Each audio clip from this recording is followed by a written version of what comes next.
प्यारे बच्चों, कैसे हो आप सब। आज इक्विवेलेंट वेट की थ्योरी की लास्ट क्लास होगी, थ्योरी की।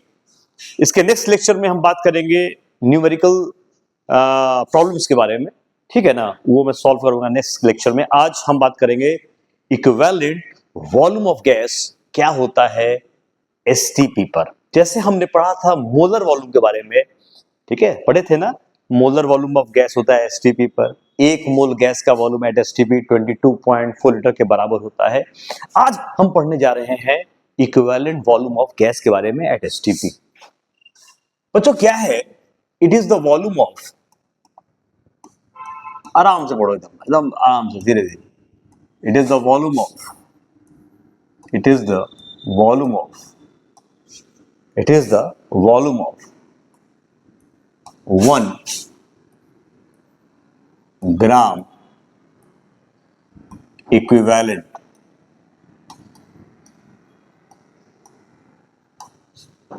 एक gram of gas at STP. 1 gram equivalent gas का जो वॉल्यूम होगा एसटीपी पर, एसटीपी मतलब स्टैंडर्ड टेम्परेचर एंड प्रेशर, मतलब 273 केल्विन एंड 1 एटमॉस्फेयर। इस कंडीशन में 1 ग्राम इक्विवेलेंट का जो वॉल्यूम होता है उसको बच्चों बोलते हैं इक्विवेलेंट वॉल्यूम ऑफ गैस। तो हम सबसे पहले बात करेंगे हाइड्रोजन के बारे में, फिर बात करेंगे ऑक्सीजन के बारे में और फिर बात करेंगे क्लोरीन के बारे में, ठीक है। चलिए, तो सबसे पहले प्यारे दोस्त बच्चों हम बात करते हैं हाइड्रोजन के बारे में। हाइड्रोजन, फॉर हाइड्रोजन,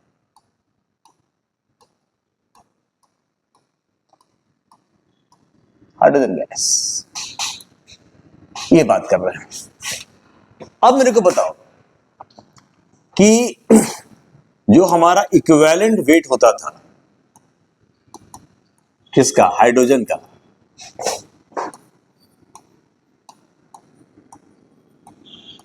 कितना होता था, 1 होता था। और जब हम इसमें 1 ग्राम लगाते थे तो मैंने क्या बताया था, मैंने ये बच्चों बताया था कि इक्विवेलेंट वेट को जब हम ग्राम में लिखते हैं तो उसका मतलब होता है 1 ग्राम इक्विवेलेंट। तो 1 ग्राम of hydrogen, 1 gram of hydrogen means 1 gram equivalent of hydrogen. 1 ग्राम जैसे ही मैंने कहा बच्चों, 1 ग्राम जैसे ही मैंने कहा, 1 ग्राम जैसे ही मैंने कहा तो उसका मतलब क्या हो गया, 1 gram equivalent of hydrogen. 1 gram equivalent of hydrogen, ठीक है। यहां तक समझ आई बात।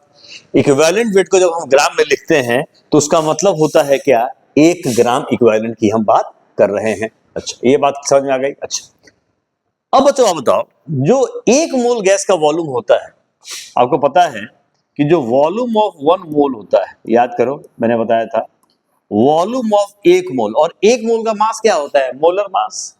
तो हम लिख सकते हैं ना कि 1 मोल हाइड्रोजन मतलब 2 ग्राम हाइड्रोजन, समझे कि नहीं समझे, अरे 2 × 1 ग्राम। तो 1 मोल का मास क्या होता है, मोलर मास होता है। तो volume of 2 gram of hydrogen at STP बराबर क्या हो जाएगा, 22.4 लीटर। सही बात है, कोई दिक्कत। तो अगर मैं बात करूं कि 2 ग्राम हाइड्रोजन का वॉल्यूम इतना हुआ मेरे प्यारे बच्चों, तो 1 ग्राम H2 का वॉल्यूम क्या होगा, ये हो जाएगा 11.2 लीटर। अब देखो, 1 ग्राम हाइड्रोजन कहें या 1 ग्राम इक्विवेलेंट कहें, बात तो बराबर ही है। तो हम कह सकते हैं क्या, ये कंक्लूजन निकाल सकते हैं क्या कि volume of 1 gram equivalent, volume of 1 gram, 1 gram equivalent, 1 gram equivalent of hydrogen जो होगा कहां पे, एसटीपी पे, वो कितना होगा बच्चों, 11 पॉइंट कितना होगा, 2 लीटर होगा। और इसी को तो बोलते हो इक्विवेलेंट वॉल्यूम बोलते हो। इसको क्या बोलोगे तुम, देखो 1 ग्राम हाइड्रोजन का मतलब 1 ग्राम इक्विवेलेंट, और 1 ग्राम इक्विवेलेंट का जो वॉल्यूम होगा उसको हम क्या कहते हैं, इक्विवेलेंट वॉल्यूम बोलते हैं। अभी तो बताया, देखो अभी बताया 1 ग्राम इक्विवेलेंट का जो वॉल्यूम होगा, है ना, तो ये हो जाएगा इक्विवेलेंट वॉल्यूम। ये हो जाएगा हमारा क्या, इक्विवेलेंट वॉल्यूम किसका, किसका, हाइड्रोजन का। कहां पर, एसटीपी पर। कितना, 11.2 लीटर, 11.2 लीटर, 11.2 लीटर। प्यारे बच्चों क्लियर हो गई। तो इक्विवेलेंट जो वॉल्यूम, हाइड्रोजन का वॉल्यूम एट एसटीपी कितना हो गया, 11.2 litre. This is very very important. अब समझ में आ गया कि जो हाइड्रोजन का इक्विवेलेंट वॉल्यूम होगा एट एसटीपी पर वो कितना हो जाएगा, 11.2 लीटर। अच्छा, अब यहां देखिए जरा एक कंसेप्ट और बताया कि जो इक्विवेलेंट वॉल्यूम हाइड्रोजन का है एट एसटीपी पर कितना होता है, 11.2 लीटर होता है। अब इससे हम एक फॉर्मूला निकालेंगे नंबर ऑफ ग्राम इक्विवेलेंट्स का। किसका निकालेंगे, हम निकालेंगे नंबर ऑफ ग्राम इक्विवेलेंट्स का फॉर्मूला निकालेंगे। ठीक है बच्चों, ये बताओ कि अगर मैं ये बोलूं कि if volume of hydrogen, if volume of hydrogen at STP बराबर 11.2 लीटर, देन वी हैव, हमारे पास कितना ग्राम इक्विवेलेंट है। तो आप बोलोगे कि sir we have 1 gram equivalent.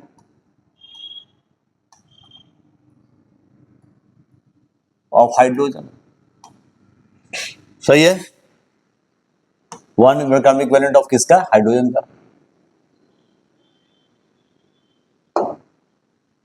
ठीक है बच्चों, अगर हाइड्रोजन का वॉल्यूम एसटीपी पर 11.2 लीटर है तो वही है 1 gram equivalent of hydrogen,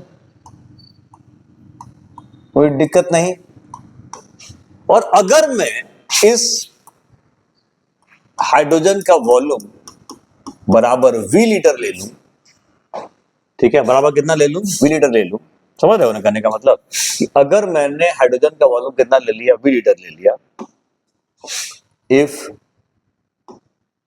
if volume of hydrogen at STP V litre, then we have, कितना हो जाएगा, ये हो जाएगा वी लीटर बाई हो जाएगा 11.2 लीटर ग्राम इक्विवेलेंट्स, ग्राम इक्विवेलेंट्स, ग्राम इक्विवेलेंट्स,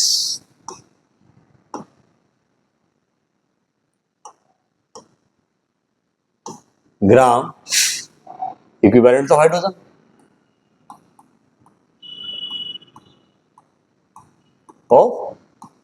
हाइड्रोजन, ओके बच्चों। तो अगर वी लीटर लें तो ये हो जाएगा। अब देखो क्या आ गया, अब ये आ जाएगा हमारा नंबर ऑफ ग्राम इक्विवेलेंट्स। तो नंबर ऑफ ग्राम इक्विवेलेंट्स किसका, हाइड्रोजन का। और एक फॉर्मूला हम लोग पढ़े हैं, याद करो, WI वाला, नंबर ऑफ ग्राम इक्विवेलेंट्स क्या बोलते हैं, WI को बोलते हैं। ये हो जाएगा क्या, WI ऑफ हाइड्रोजन। और यहां से बच्चों आ गया V बाई 11.2। ठीक है, तो यहां पे ऊपर देखो क्या है, ये वॉल्यूम है, किसका वॉल्यूम है, हाइड्रोजन का वॉल्यूम है। तो वॉल्यूम ऑफ किसका, हाइड्रोजन, कहां पर है, एट एसटीपी, किसमें है, लीटर में है। और ये हो जाएगा क्या, 11.2 लीटर। अगर MML लेते तो 11,200 ml हो जाता, याद रखेंगे हम लोग। ठीक है, ये बच्चों आ गया number of gram equivalents of hydrogen. देख रहे हो कितना बढ़िया कनेक्शन हो गया। ये बहुत इंपॉर्टेंट यूज आएगा जब इलेक्ट्रोकेमिस्ट्री पढ़ोगे, तो बता दे रहा हूं। तो number of gram equivalents of hydrogen क्या आ गया, बराबर WI ऑफ हाइड्रोजन बराबर volume of hydrogen at STP litre by 11.2 litre. Clear कहानी बच्चों यहां तक। अच्छा, अब बात करते हैं किसके बारे में, अब बात करते हैं ऑक्सीजन के बारे में। किसके बारे में बात करते हैं? For oxygen gas, oxygen gas. Equivalent weight of oxygen कितना होता है? 8 होता है। कितना होता है? 8 होता है। अगर मैं 8 ग्राम बोलूं तो क्या मतलब होगा? तो 8 ग्राम ऑक्सीजन का मतलब क्या होगा?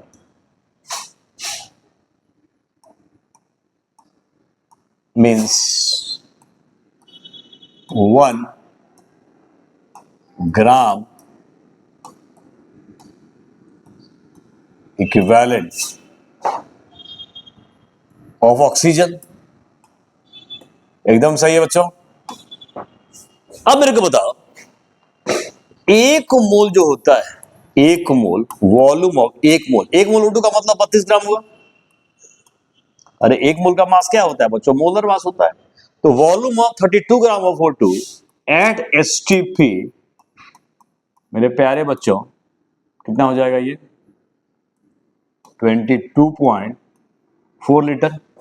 तो 32 ग्राम O2 एट एसटीपी कितना हो जाएगा? 22.4 लीटर। 32 ग्राम O2 का वॉल्यूम एट एसटीपी कितना हुआ? 22.4। तो 8 ग्राम के लिए कितना हो जाएगा? तो volume of 8 gram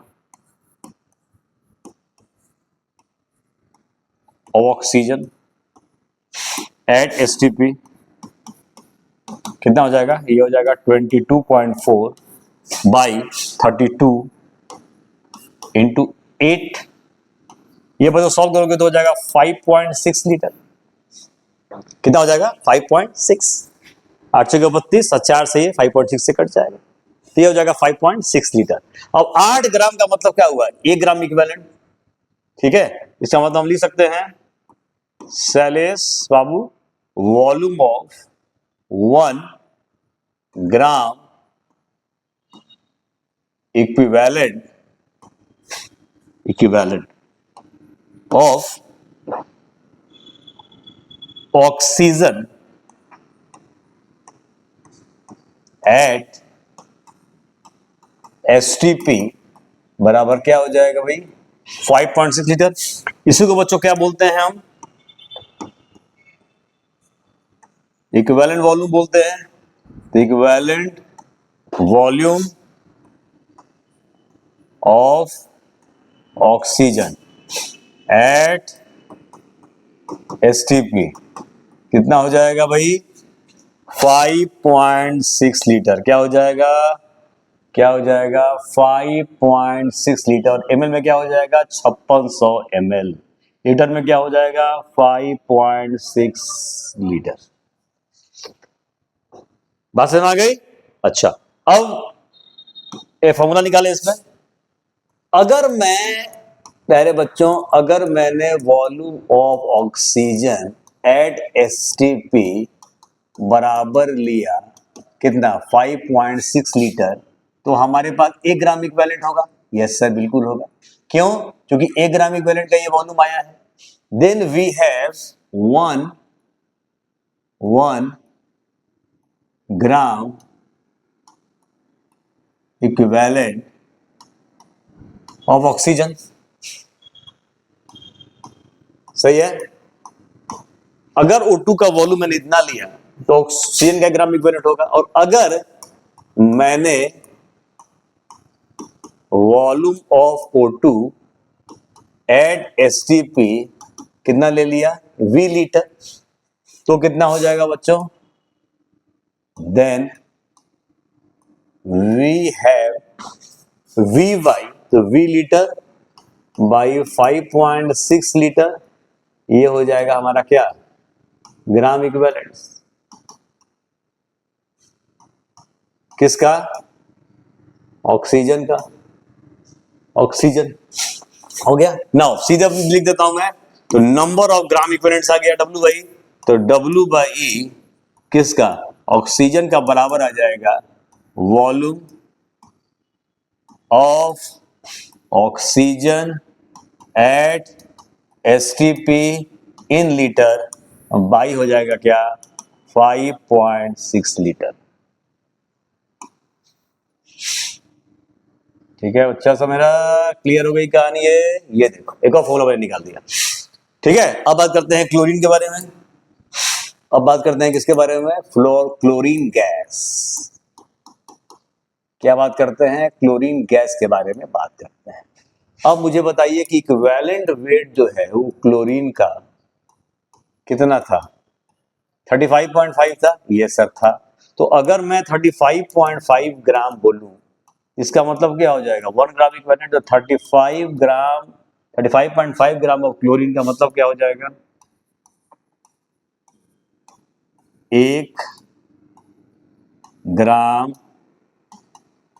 equivalent of chlorine.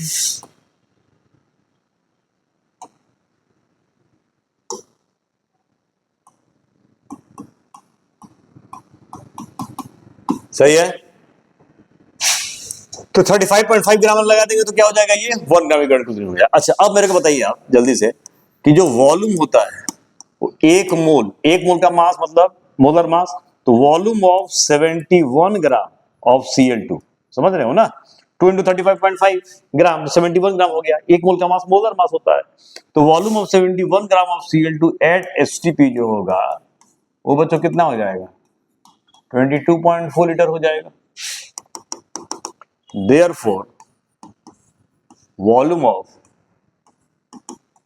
35.5 gram of chlorine जो होगा एट H2P कितना हो जाएगा, ये हो जाएगा 11.2 लीटर। अरे इसका था तो इसका भी आता, अब आ गया, अब हम जान गए, यहां पर सीधे ही लिख दें। अच्छा देखो, ये क्या निकल गया वॉल्यूम, तो ये निकल गया volume of 1 gram equivalent of chlorine at H2P बराबर क्या हो जाएगा, 11.2 litre.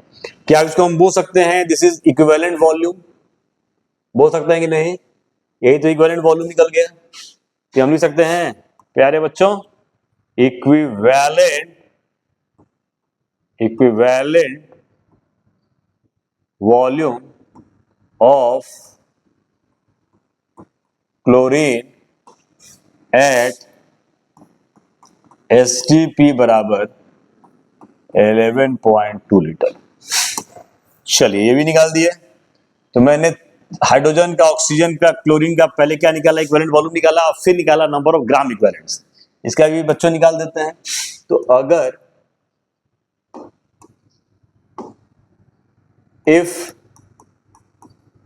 Volume of Cl2 at H2P बराबर 11.2 लीटर है, तब हमारे पास कितना ग्राम इक्विवेलेंट है, 1 ग्राम इक्विवेलेंट है, किसका, क्लोरीन का, किसका, क्लोरीन का। ठीक है, तो अगर मैंने volume of chlorine at H2P बराबर V लीटर ले लूं, तब क्या होगा, देन वी हैव कितना हो जाएगा, तो V litre by 11.2 litre gram equivalence of क्या हो जाएगा बच्चों, ये हो जाएगा क्लोरीन। क्या हो जाएगा बच्चों, क्लोरीन हो जाएगा। सही है, कोई दिक्कत नहीं, आ जाओ। अब यहां पे निकाल दिया हम, तो यह जाएगा हमारा क्या, नंबर ऑफ ग्राम इक्विवेलेंट्स आ गया, तो W बाई होता है नंबर ऑफ ग्राम इक्विवेलेंट, तो number of gram equivalents of chlorine जो हो जाएगा वो क्या हो जाएगा, ये हो जाएगा volume of Cl2 at H2P in litre by हो जाएगा 11.2 लीटर। ये बच्चों हाइड्रोजन, ऑक्सीजन एंड क्लोरीन की मैंने कहानी कही। अब क्वेश्चंस में जब देखोगे तो ये मिलेगा नहीं, मिलेगा कुछ और, मिलेगा CO2, NH3 मिल सकता है। अब मैं तुमसे पूछूं कि CO2 भी गैस है, इसका इक्विवेलेंट वॉल्यूम क्या होगा, तो आप कैसे बताओगे? आप बता नहीं सकते हो, ये कोवेलेंट कंपाउंड है, ठीक है, रिएक्शन टू रिएक्शन इसका वेरी कर सकता है। तो अब क्या होगा, जब ये क्वेश्चन मिलेगा तुमको, तो ये मिलेगा सॉल्यूशन के केस में। क्या कहां मिलेगा? सॉल्यूशन के केस में, ठीक है, कहां मिलेगा? सॉल्यूशन केस में। तो आप ये समझो अब क्या होगा, तो देखो मैं लिख रहा हूं कैलकुलेशन ऑफ, बहुत इंपॉर्टेंट है बहुत। मैं कैसे जाना? क्वेश्चन के थ्रू जाना। Calculation of equivalent weight and equivalent volume of CO2 at STP when CO2 is dissolved in water। जब CO2 को पानी में डिसॉल्व किया गया, तब इसका इक्विवेलेंट वेट इक्विवेलेंट वॉल्यूम कैसे निकालेंगे हम? Very good. तो देखो अब कैसे जानेंगे हम, तो CO2 को जब हम पानी में डिसॉल्व करेंगे मेरे प्यारे बच्चों, तो ये कार्बोनेट आयन में चेंज कर जाएगा और ये हो जाएगा 2H plus. CO2 oxygen carbonate ion बन गया, 2H प्लस आ जाएगा। अब देखो तुमको मैंने हमेशा बताया है कि इक्विवेलेंट वेट किसी का भी नोन है, उसके थ्रू दूसरे का हम निकाल सकते हैं। अब इसका भी हम जानते हैं, इसका भी जानते हैं, चलो इसी से निकाल देते हैं। तो इक्विवेलेंट वेट ऑफ कार्बोनेट जो होगा, कार्बोनेट आयन, वो कितना होगा? 48 12 60। तो मोलर मास भाई एन फैक्टर इन्वर्टर कितना है? 2 है, ये हो जाएगा मोलर मास 60 और ये हो जाएगा 2, कितना हो जाएगा मेरे प्यारे बच्चों? 30। अब इस 30 से जो भी किसी भी सबस्टेंस का जो भी इस 30 से करोगे उसका इक्विवेलेंट वेट हो जाएगा। अब यहां पे आओ, ये 1 मोल है तो कितना लिखोगे? 44 ग्राम। सही है, कितना लिखोगे? 44 ग्राम। यहाँ 1 मोल है तो कितना लिखोगे? 48 से 12 कितना हो जाएगा? 60। ठीक है, ये 60 ग्राम। ठीक है बच्चों, एकदम समझ में आई बात? समझना एकदम ध्यान से। अरे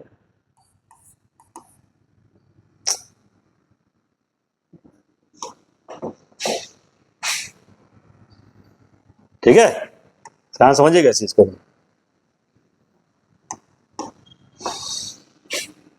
ये रिएक्शन हम समझिए ध्यान से एकदम अच्छे से। 1 मोल CO2 44 ग्राम होगा, तो 44 ग्राम, ठीक है, 60 ग्राम। तो 60 ग्राम के लिए 44 है, तो 30 के लिए कितना होगा? 22 हो जाएगा। तो निकल गया ना इक्विवेलेंट CO2 का। कब निकला? तो 44/2 हो जाएगा, कितना हो जाएगा? ये 22 हो जाएगा। आई बात समझ में नहीं आई? अरे 60 के लिए 44 है, तो 30 के लिए कितना होगा? 60 का आधा 30, तो 44 का आधा कितना हो जाएगा? 22। तो CO2 का इक्विवेलेंट वेट क्या हो जाएगा? 22 हो जाएगा। कब? जब CO2 को पानी में क्या किया गया? डिसॉल्व किया गया। अब CO2 की 22 हो गया, अब इसका इक्विवेलेंट वॉल्यूम निकालेंगे हम, ठीक है। तो ये CO2 क्या हो जाएगा? 22 हो गया, ठीक। अब यहां पर आइए, तो जब 22 ग्राम हम कहेंगे, 22 ग्राम ऑफ CO2 का क्या मतलब होगा? 1 ग्राम इक्विवेलेंट। तो 22 ग्राम, जैसे इक्विवेलेंट वेट ग्राम एक्सप्रेस करते हैं तो उसका मतलब क्या होता है? 1 ग्राम इक्विवेलेंट की बात कर रहे हैं, ये हो जाएगा प्यारे बच्चों 1 ग्राम इक्विवेलेंट ऑफ CO2 हो गया। 22 ग्राम का मतलब ये होगा। अच्छा, अब आपको पता है 1 मोल CO2 का वॉल्यूम, तो 1 मोल का मतलब 44 ग्राम, तो volume of 44 gram of CO2 at STP बराबर कितना होता है? ये होता है 22.4 लीटर, ठीक है। तो volume of, therefore volume of 22 ग्राम का निकाल देते हैं, तो 22 ग्राम ऑफ CO2 क्या हो जाएगा एट STP? आधा, ये हो जाएगा 11.2 लीटर। इसका है। अब देखो 22 ग्राम का मतलब वही ग्राम इक्विवेलेंट, सीधे हम लिख सकते हैं कि जो इक्विवेलेंट वॉल्यूम हुआ किसका? CO2 का एट STP कितना हो गया? 11.2 लीटर। अब देखो डायरेक्ट लिखो 11.2 लीटर का मतलब क्या हुआ? सोचो 11.2 लीटर का मतलब क्या? 11.2 लीटर एट STP का मतलब क्या हुआ? 1 ग्राम इक्विवेलेंट, यस और नो? तो अगर V लीटर लेंगे तो इसका वैल्यू क्या हो जाएगा? जल्दी बताओ। तो ये हो जाएगा V बटा 11.2, नहीं होगा ना? तो मैं पूरा लिख ही देता हूं, देखो आप बढ़िया समझ लो चीजों को, ठीक है। देखो मैं क्या कर रहा हूं, आपको निकाल रहा हूं equivalent weight and equivalent volume निकाल रहा हूं। कब? तो CO2 को पानी में डिसॉल्व किया गया। आपको ये थ्योरी में कभी किताब में मिलेगा नहीं, एनसीईआरटी में तो दिया ही हुआ है सब नहीं। तो ये 44 ग्राम है, 1 मोल का मास, यहां भी 1 मोल का मास, तो आयनिक मास हो गया 60 ग्राम हो गया। अब देखो 60 ग्राम 44 ग्राम, 60 ग्राम दिया गया 44 ग्राम के द्वारा, तो इक्विवेलेंट वेट ऑफ कार्बोनेट कितना होगा, तो मोलर मास में n फैक्टर, ये कितना हो गया 30, तो 60 का आधा 30, इसका आधा कितना हो जाएगा 22 हो जाएगा, तो इक्विवेलेंट वेट कितना आ जाएगा 22 आ गया। ठीक है यहां तक। अब यहां पर आओ, तो 22 ग्राम का मतलब क्या हुआ, 1 ग्राम इक्विवेलेंट, तो 44 ग्राम CO2, 1 मोल का मास मोलर मास, तो 1 मोल का वॉल्यूम कितना होता है 22.4, तो 22 ग्राम का वॉल्यूम कितना होगा, इसका आधा तो इसका भी आधा, ये निकल गया equivalent volume of CO2 at STP 11.2 litre हुआ। ठीक, अब मेरे को बताओ कि अगर volume of CO2 at STP बराबर 11.2 लीटर है, तब हमारे पास कितना ग्राम इक्विवेलेंट है, we have 1 gram equivalent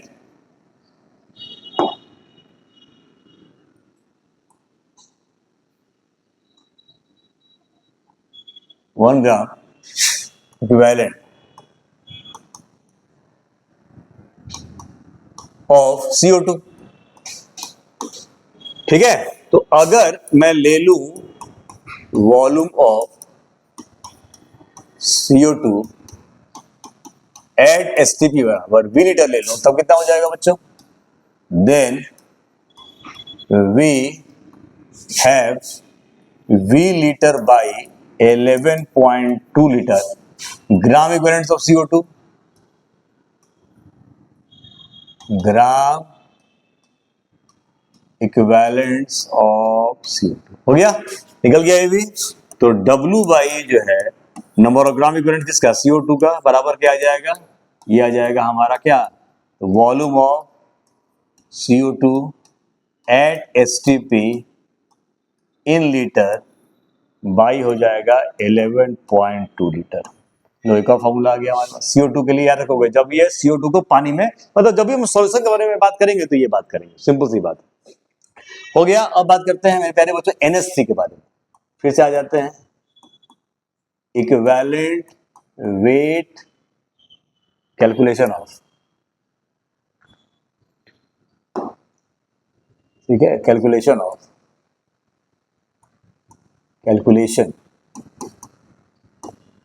of equivalent weight and equivalent volume of NH3 when NH3, ठीक है, when NH3 is dissolved in water, NH3 is dissolved in water, calculation कैसे, इक्विवेलेंट कैलकुलेशन, इक्विवेलेंट है, calculation of equivalent volume of NH3 कहां पर बच्चों, eight STP, STP था ना, देखो तो STP है ना, हो गया ये। अब फिर से देखो पानी में इसको डिसॉल्व कराओ, तो NH3 प्लस क्या हो जाएगा, पानी, ये क्या हो जाएगा बच्चों, NH4 प्लस में कन्वर्ट हो जाएगा, ठीक है, ओके। अब प्लस क्या हो जाएगा, ये OH माइनस हो जाएगा। अब यहां पे 1 मोल NH3 तो 17 ग्राम, 1 मोल NH4 14 18 ग्राम, बहुत बढ़िया। और इक्विवेलेंट वेट जो NH4 प्लस का होगा, molar mass by n factor, तो मोलर मास 18 है, n बटा 1 है तो 18 ही होगा। अब 18 के लिए 17, तो 18 के लिए क्या होगा 17, देख रहे हो ना, 18 के लिए 18 ग्राम NH4 17 ग्राम NH3 द्वारा दिया गया, तो इक्विवेलेंट बटा NH3 कितना हो जाएगा 17, कितना आसान है, हो गया 17, ठीक है 17। अब देखो जो इसका मोलर मास होगा इसका इक्विवेलेंट वेट है, बहुत बढ़िया। तो अब 17 ग्राम अगर मैं बोलूं तो 17 ग्राम ऑफ NH3 का मतलब क्या हो जाएगा, 1 gram equivalent, 1 gram equivalent of NH3, ठीक। अच्छा, 1 मोल NH3 का वॉल्यूम कितना हो जाएगा? 17 ग्राम। तो volume of 17 gram of NH3 at STPB जो होगा वो कितना हो जाएगा? 22.4 लीटर। एकदम सही। देयरफॉर, अच्छा 17 ग्राम है ही बच्चों, और 17 ग्राम इसका देख रहे हो, 17 ग्राम इसका क्या है? इसका equivalent weight, equivalent weight of mole और मास दोनों बराबर ही है, ये इसका इक्विवेलेंट वॉल्यूम हो जाएगा। क्या हो जाएगा? Equivalent volume. तो इक्विवेलेंट वॉल्यूम ऑफ NH3 जो हो जाएगा एट STP कितना हो जाएगा? 22 देखो, जहां जहां मोलर मास इक्विवेलेंट वेट के बराबर होगा वहां वहां molar volume equivalent volume of molar volume equivalent volume at STP क्या हो जाएगा? बराबर हो जाएगा। हो गया। अब यहां पर आ जाइए, अब देखिए, तो if volume of NH3 at STP बराबर 22.4 litre, then we have 1 gram equivalent of NH3। सही है। और यदि NH3 का वॉल्यूम कितना मेरे प्यारे बच्चों? लीटर हो, तब क्या हो जाएगा? Then we have V litre by 22.4 litre gram equivalent of NH3। हो गया, ये निकल गया। So W by E of NH3 बराबर क्या आ जाएगा? Volume of NH3 at STP in litre by 22.4 litre. लो, ठीक है, ठीक से लिख दूंगा इसको। हो गया। तो WNH3 क्या हो जाएगा? Volume of NH3 at STP in litre by 22.4 litre. ये भी निकल गया। बच्चों, लास्ट केस यहां पर आ रहा है SO3 का। इसमें केवल इक्विवेलेंट वेट निकालना है, इसमें यूज में आएगा। तो calculation of equivalent weight of SO3 when it is dissolved in water क्या हो जाएगा? ये हो जाएगा SO3 प्लस H2O, ये कन्वर्ट कर जाएगा सल्फेट आयन में, नियरेस्ट आयन कन्वर्ट, ये हो जाएगा 2H प्लस। अब 1 मोल है, ठीक है, तो 1 मोल SO3 है, ठीक, 1 मोल क्या बच्चों? SO3 है।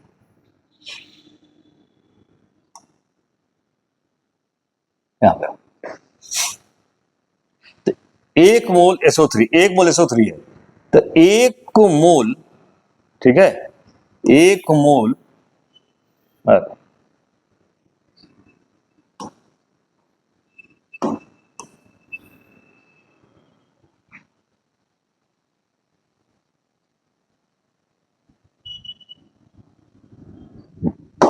1 मोल SO3, तो 1 मोल का मास, मोलर मास कितना हो जाएगा? 80 ग्राम। जोड़ के देख लो, 48 प्लस 32 कितना हो जाएगा बच्चों? 80 ग्राम। 1 मोल यहाँ पे हो, 64 32 96 ग्राम हो जाएगा, ठीक है। अब इक्विवेलेंट वेट जो सल्फेट आयन का होगा वो कितना हो जाएगा? तो molar mass by n factor, तो 96/2 कितना हो जाएगा? 48। यहां सिर्फ हम इक्विवेलेंट वेट की बात कर रहे हैं बस। ये बहुत इंपॉर्टेंट यूज में आता है, जब पढ़ोगे टाइट्रेशन तो वहां पे आएगा। ये आ गया सल्फेट आयन। अब बताओ, तो 96 के लिए 80 है, तो इसका आधा, तो इसका भी आधा, तो इक्विवेलेंट वेट SO3 का क्या हो जाएगा जब SO3 को पानी में डिसॉल्व किया जाएगा? तो इसका आधा, तो 80/2। देखो 96 के लिए 80 है, तो 48 के लिए कितना हो जाएगा? 40। ये हो जाएगा कितना बच्चों मेरे? 40। आई बात समझ में? 100%। तो इक्विवेलेंट वेट की थ्योरी यहाँ पर हम फिनिश करते हैं, ठीक है ना। और नेक्स्ट लेक्चर में हम क्वेश्चंस के लिए बढ़ेंगे। बहुत बहुत धन्यवाद मेरे प्यारे बच्चों।